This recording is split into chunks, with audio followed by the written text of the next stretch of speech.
Assalamualaikum, Mukhtaar Mahmood here, and this video is actually just an update about the situation of rights in UK. Last 10-15 days से मैं तकरीबन 3-4 शहरों में गई हूँ, लंदन, मैनचेस्टर, बर्मिंघम, वुल्वरहैम्पटन, तो थोड़ा सा एक आइडिया भी हो जाता है कि क्या एग्जैक्टली सिचुएशन है जब आप ट्रैवल कर रहे होते हैं, घर में रहें या एक कम्युनिटी के अंदर रहें, तो आप शायद बाहर का इतना ज़्यादा आपको अवेयरनेस नहीं होती. बट ये है कि overall what I believe is that the situation is quite easy. Extremism की अगर हम बात करते हैं वो तो फिर हर सोसाइटी के अंदर ही है. पाकिस्तान में इस तरह का कोई इंसिडेंट होता है जहाँ पे गॉड फॉरबिड कोई एक डिफरेंट रिलीजन का कोई बंदे को जलाया जाता है, मारा जाता है, तो इसी तरह के राइट्स भी होते हैं. रेसिज्म पाकिस्तान में भी होता है, एक्सट्रीमिज्म पाकिस्तान में भी होता है, और मुझे लगता है कि वो यहाँ से तो ज़्यादा ही होता है. लेकिन हम वो न्यूज़ को इतना ज़्यादा सीरियस नहीं लेते हैं. रोज़मर्रा की रूटीन में हमने इस तरह की न्यूज़ को एक्सेप्ट कर लिया हुआ है कि जी क्या हो गया, एक दिन के लिए उसके ऊपर सोशल मीडिया पे पोस्ट करेंगे एंड दैट्स इट. इंग्लैंड में नो डाउट जब हम ट्रैवल कर रहे थे तो हमें बताया यही जा रहा था कि आपने इस जगह पे नहीं जाना. सो बेसिकली ईडीएल जो लोग बेसिकली एक ग्रुप है, 50-60 लोगों का ग्रुप होता है, वो आते हैं, वो एक पर्टिकुलर वे में टारगेट करना चाहते हैं मुस्लिम्स को स्पेशली.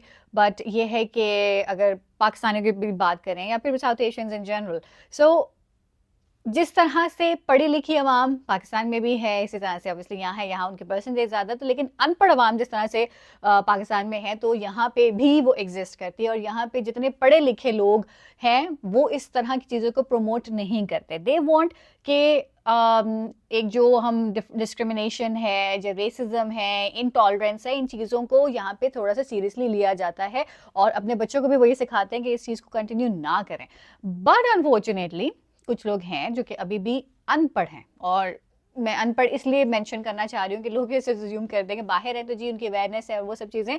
यहाँ पे भी बहुत से होमलेस हैं, बहुत से ऐसे लोग हैं जो कि बहुत से सिचुएशंस की वजह से ड्रग एडिक्ट्स हैं. लॉट ऑफ पीपल, जिस तरह पाकिस्तान में बिरयानी की एक प्लेट के ऊपर जो है वो नारे लगाए जाते हैं, जलसों में को अटेंड किया जाता है, तो यहाँ पे भी 10-10 पाउंड के लिए जो है इस तरह की हरकतें की जाती हैं.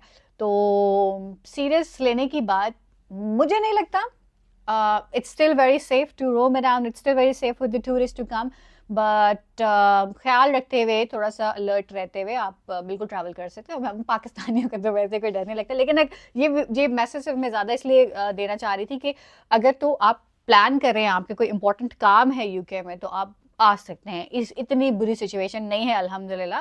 लोग इस चीज़ को अवॉइड करते हैं. Police is very vigilant and the best part is कि हुकूमत ने कहा है कि जो भी चाहे वो कोई पाकिस्तानी हो, चाहे कोई देसी हो, चाहे वो कोई गोरा हो, अरेस्ट किए जा रहे हैं. 400 लोग के करीब जो है वो अरेस्ट किए गए हैं इस तरह के जिन्होंने दंगे फसाद किए हैं. तो मे बी जब ऐसे टाइमली जो है मेजर्स लिए जाते हैं by the police, by the organisations, तो फिर लोग भी थोड़ा सा घबरा जाते हैं कि जी पूछा जाएगा, अकाउंटेबिलिटी होगी. तो जहाँ अकाउंटेबिलिटी होती है वहाँ पे इस तरह के मेजर्स को कंट्रोल भी किया जाता है. So let's hope and let's pray कि ये चीज़ें जल्द से जल्द बेहतर हो जाए. कहा यही जा रहा है कि एक हफ्ते के अंदर ये सिचुएशन डाई डाउन भी कर जाएगी. और जो सिचुएशन स्टार्ट हुई थी वो इसी बेसिस के ऊपर हुई थी कि जी 3 लड़कियों को जो है एक स्कूल में एक प्ले एरिया में मर्डर कर दिया गया था, और उसका इल्ज़ाम जो था, जो किलर था, उसको यही उसको डिक्लेयर किया जा रहा था कि वो एक मुस्लिम है. Turns out that he was not a Muslim, he was I don't know what religion that person belong to, क्योंकि किसी भी रिलीजन के साथ किसी तरह के बंदे को एसोसिएट करना इज़ नॉट राइट. सो अल्लाह ताला उनकी मग़फ़िरत फरमाए जो भी इस तरह के हादसात का शिकार हो रहे हैं. लेकिन टॉलरेंस, पीस, ये सब चीज़ें हमें, चाहे हम बाहर हों चाहे हम पाकिस्तान में हो, that is important for everyone.